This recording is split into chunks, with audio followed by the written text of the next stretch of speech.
बीडमधील सरपंच हत्या प्रकरणावरून मंत्री पंकजा मुंडे अद्याप का गप्प आहेत असा सवाल संभाजीराजे छत्रपती आणि खासदार बजरंग सोनवणे यांनी उपस्थित केला आहे। वाल्मिक कराड शिवाय धनंजय मुंडे यांचे पान हलत नाही हे पंकजा मुंडेच बोलल्या होत्या असं छत्रपती संभाजीराजे यांनी म्हटलंय। तर वाल्मिक कराडला अटक झाल्यानंतर पंकजा मुंडे थोड्या तरी बोलल्या का असा थेट सवाल आता खासदार बजरंग सोनवणे यांनी उपस्थित केला आहे।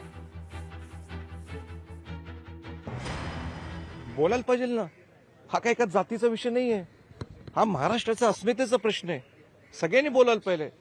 म्हणजे स्वतः पंकजाताई सुद्धा म्हटलेत की वाल्मिक कराडचं एवढं प्राबल्य आहे की धनंजय मुंडेंचा पान सुद्धा हलत नाही। मग आज का गप्प आहेत? बोलायला पाहिजे तिने। ह्या काय आमचा एकट्याचा विषय नाही, हा महाराष्ट्राचा विषय आहे।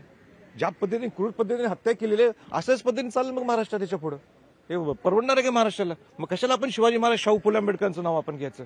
प्रकरणावर त्या फारसं बोलत नाहीये, त्या कुटुंबियांची भेट घेत नाहीत, दुसरीकडे नाही फारसं म्हणजे काही थोडं तरी बोलल्यात का?